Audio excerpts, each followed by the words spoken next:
All right, what's happening, everybody? Welcome back. This is the Ibanbuzz, all reassembled. I put new pickups in. I left everything else the same. We did the frets on this guitar. We took a lot of meat off of some of these frets, boy. I thought I was going to be down to the tang on some of these, but we had just enough. This guitar cannot be fret leveled again because there is just nothing left. Look at that one. There is just like nothing left on these frets. But they came out really nice. I mean, there was enough. We were able to do it this one last time, and we were able to get rid of those nasty humps without having to pull them out. In fact, I can still see the hump in the fretboard, just not in the frets. It's not huge, but it's there. So in 20 years, if somebody wants to refret this guitar, they're going to have to sand that hump out. Otherwise, they're going to put brand new frets in there, and they're going to have to take them all the way down, just like I did. But I mean, it's got a lot of life left in these frets here, so hopefully the owner of this is going to get some enjoyment out of it. It looks super sexy. I cannot reuse the old nut.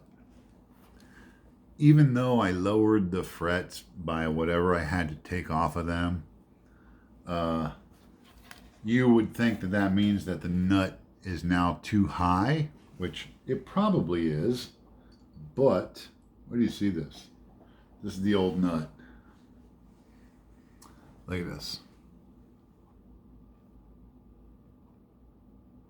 Look how they're like crooked and not spaced properly. That's a terrible cut.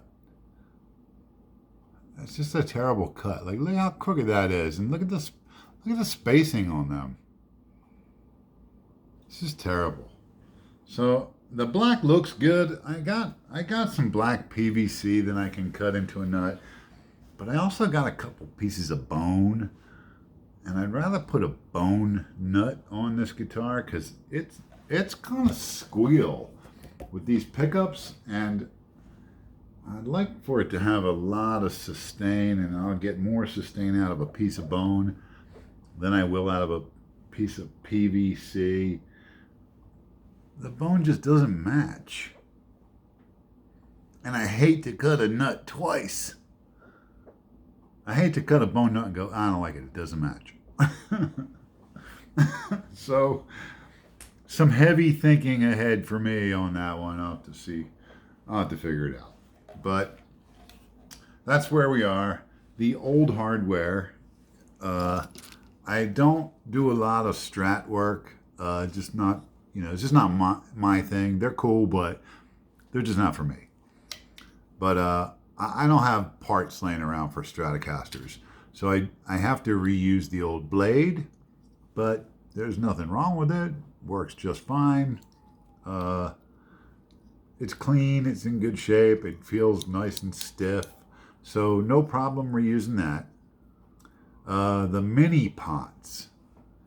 So these are 500K. That kind of surprised me. I thought they'd be like 250s, but they're 500s.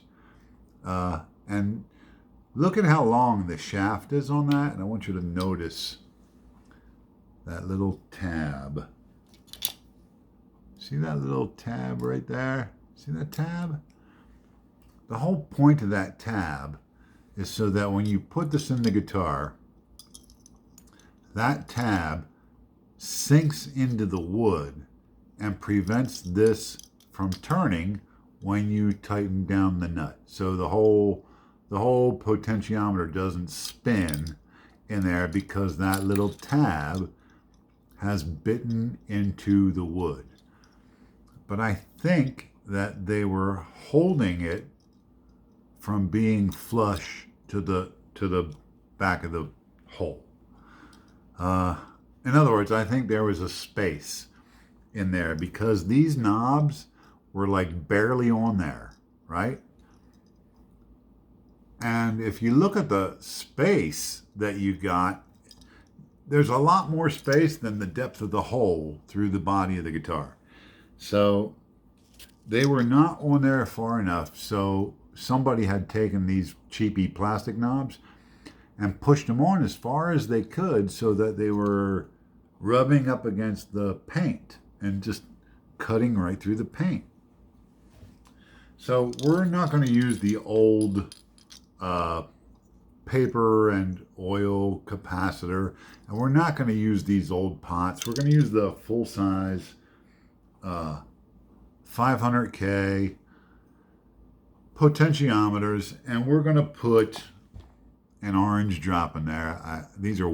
I love the sound that these give you way more than the sound that these give you. Like these are just, they make the guitar sound a little thin, if you ask me. I know PRS uses them, and I love PRS guitars. They sound awesome, but they would sound awesomer if you put an orange drop in there. But anyway, I am probably going to have to drill the back of the guitar deeper because the shaft on these minis is longer than the shaft on these full size by about 1/8 of an inch. So if the knob didn't fit on this, then the knob is certainly not going to fit on this. It's going to hardly be even on that shaft at all. So I have to drill through the back of the guitar. This is a flat guitar. It's flat on the face of it, right? So it's super, super easy for me to drill that hole. I'll use a Forstner bit like this one.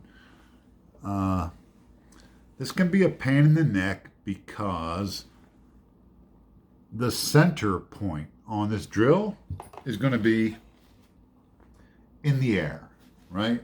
So there's, you can fight it if you want, but it can be risky. You got to be really careful.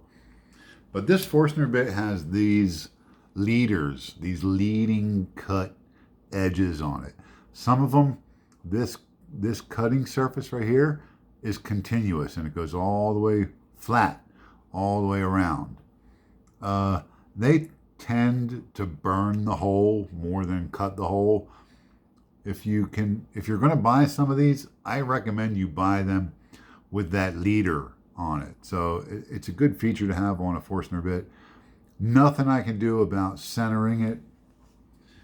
If you're worried about fighting it, get yourself a popsicle stick and cut it so that it's a little bit bigger than the hole and glue it down right over the hole.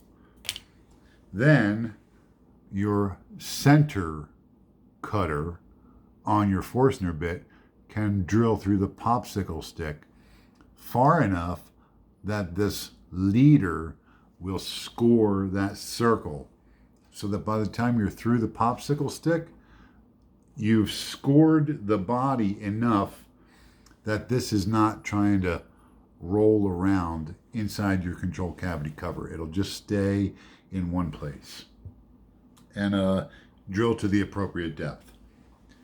Because this is a flat guitar, this is going to be really easy.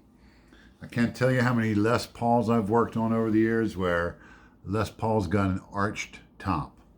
Let's use this as let's just use my hand as a demo. So let's say this is the arch on your Les Paul. I've seen them where the knob is coming out of the guitar like this because they drilled the hole, the bottom of the hole, parallel with the flat back of the guitar.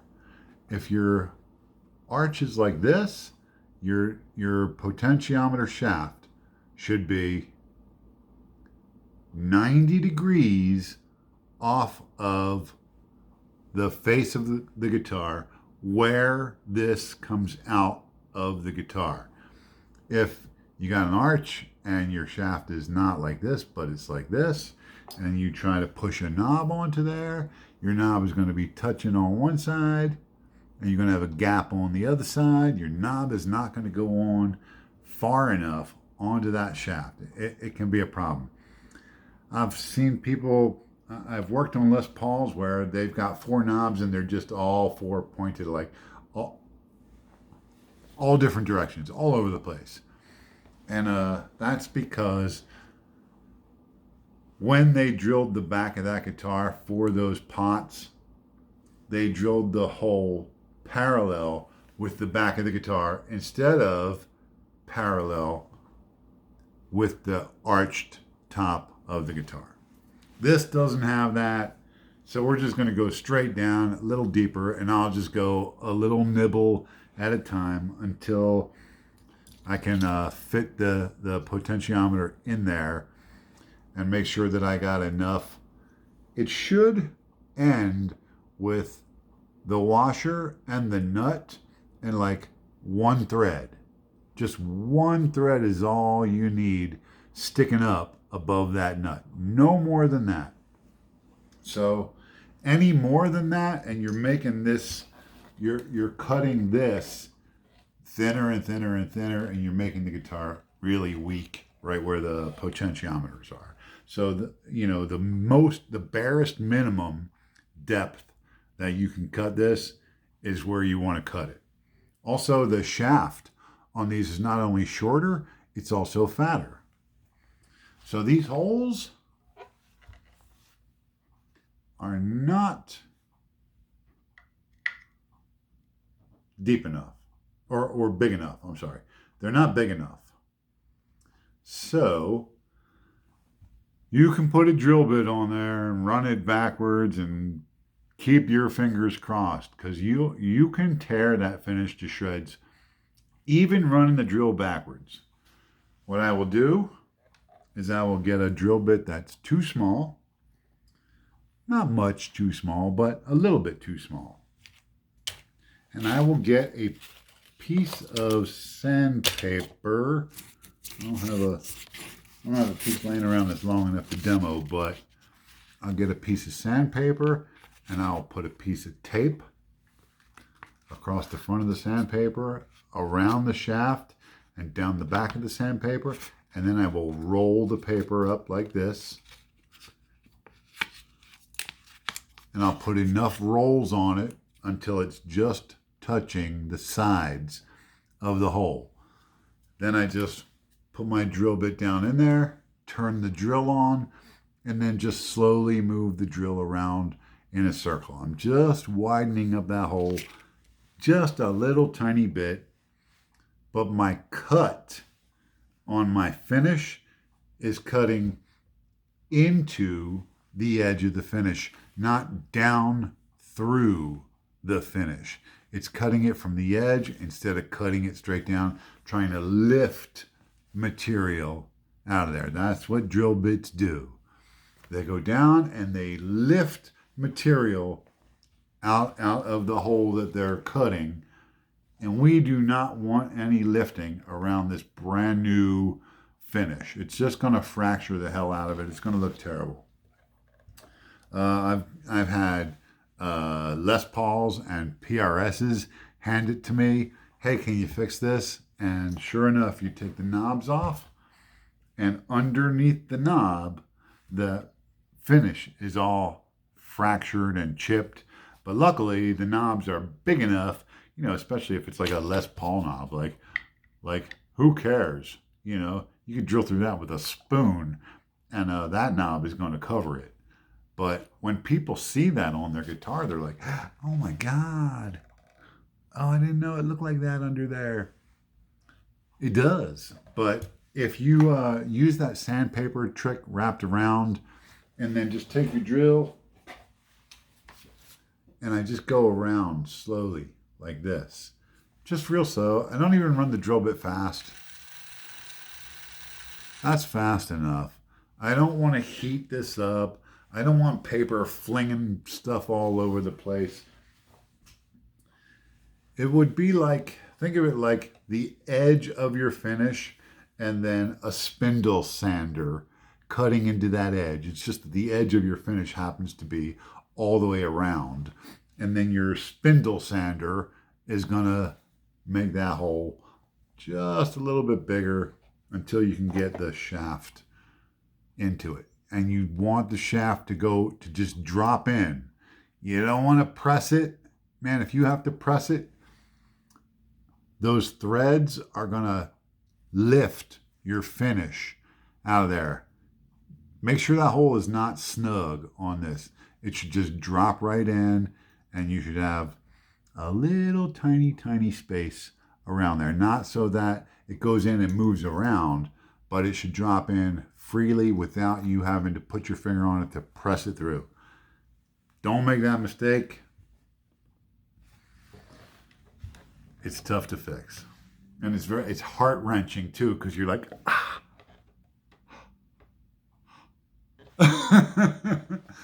Don't make that mistake. A lot of other people have already made it. Don't be one of those people. So, hand buff after we're all done with all the hardware. We'll put some nice black knobs on there. That'll look pretty sexy, I think. Right there. Oh yeah, they're gonna look good. We'll get rid of these cheapy plastic ones. This is the only original stuff that I won't use except for the nut. And of course those crappy pickups. All right, we'll have to oil the fretboard too because it's looking pretty thirsty. But it came up nice and clean. No problems anywhere.